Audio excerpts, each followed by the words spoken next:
Hey everyone, my name is Fang, and I'm the lead character concept artist on Overwatch 2. Hi everyone, my name is Kyungseo and I am an associate narrative designer on Overwatch 2. And today, we are here to talk about Kiriko, the newest support hero joining our roster. Kiriko grew up in Kanezaka, and she was raised by her mother and grandmother. Her family has ancestral ties to the Kanezaka shrine, which worships the fox spirit.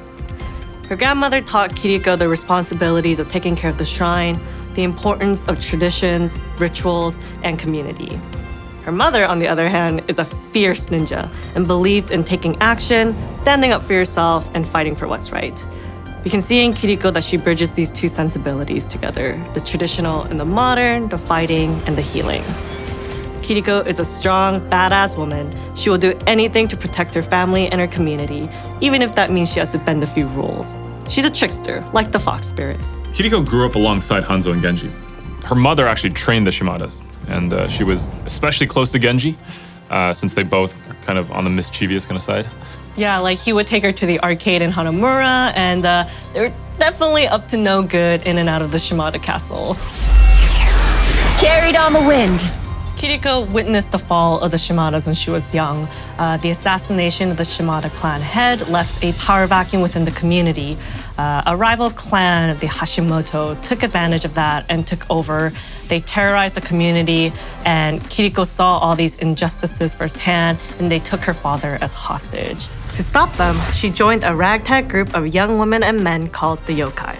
Coming from all walks of life, they fight the Hashimoto and protect community members. They're a small group, but with Kiriko's cunning personality, they show that the youth of Kanezaka should not be underestimated. So Kiriko was developed really with 5v5 in mind. She's high mobility, she's a single target hybrid healer. She is fast, she can get to your little skirmishes, which happens a lot more often in 5v5 now, so she's super effective.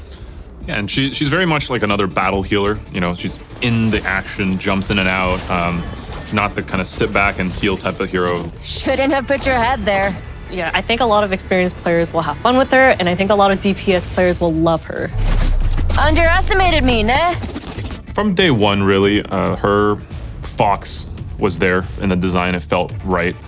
It fit the character visually, and the fox was based on the Japanese inari, which is the fox spirit, and it's a guardian protector kind of spirit. In Japanese folklore, foxes are also known to represent cunning and smarts, which matches Kiriko's personality as well. Now I'm having fun. Kiriko actually started as an ecology boss unit that was part of the ninja ecology.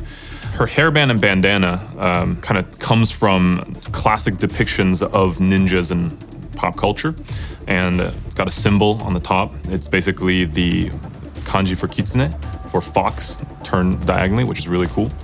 The original design had a giant shuriken with ball bearings in it, inspired by fidget spinners at the time, but we tried to maintain that as she became a support hero.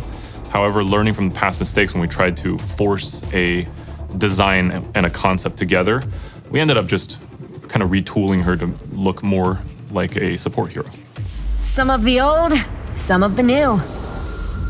So Kiriko's primary ability is the healing Ofuda. Ofudas are these paper talismans believed to be imbued with powers. When you do this ability, you see these Ofuda paper slips firing into, and they home in on allies. They're a little slow, but you can use your ally teleport ability to offset that, or you can use the slowness in your advantage, and you can preemptively shoot them if you foresee that a teammate will need healing. Her secondary fire is she throws out a kunai, and these are actually very fast in contrast to the Ofuda. There's low overall damage, but it crits for a ton of damage, right? So very, very powerful in the hands of an accurate player.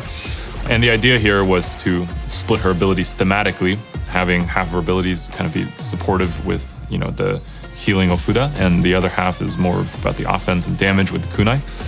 And yeah, this honors the kind of narrative elements of her mother and grandmother at the same time. Mm-hmm. Also, the first iteration of Genji had the kunai, so the team's really happy that we're bringing it back.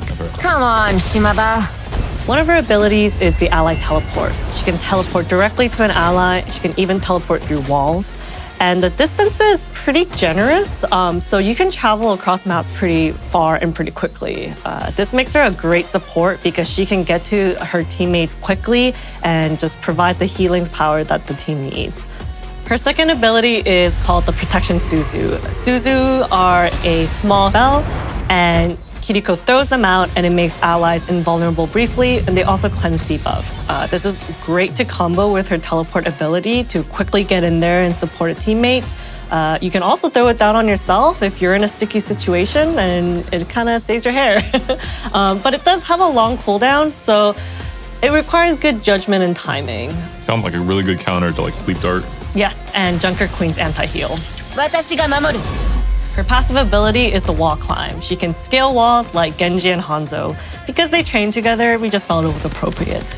So finally, Kiriko's ultimate is called the Kitsune Rush. It's a huge buff that gives you a ton of movement speed, attack speed, reload speed, and also cooldown reduction on your abilities on all allies affected. Very, very powerful. It's great for just kind of initiating an attack on an objective. And actually, originally it was just going to be the Fox, but found it kind of hard to track where the Fox was going. So the Torii gates were more done out of just give you kind of a target and seeing where the Fox is going. But it just ended up also looking just absolutely beautiful. Kiriko is voiced by Sally Amaki. Sally did an amazing job bringing a cool girl energy to Kiriko. Her voice is cool and wry, and she has a wicked sense of humor that is dry as a desert. She really sounds like the lone wolf, cool girl that everyone at school respects. And I'm really looking forward to looking at the players' response at all of her digs, because she will take a dig at anyone. And especially the Genji and Hanzo conversations. Keep an ear out for those, because there's a lot of inside jokes, history, and humor there. And that about wraps it up for Kiriko. We can't wait for all of you to get a chance to play her. See you next time. Can't change the world by following all the rules.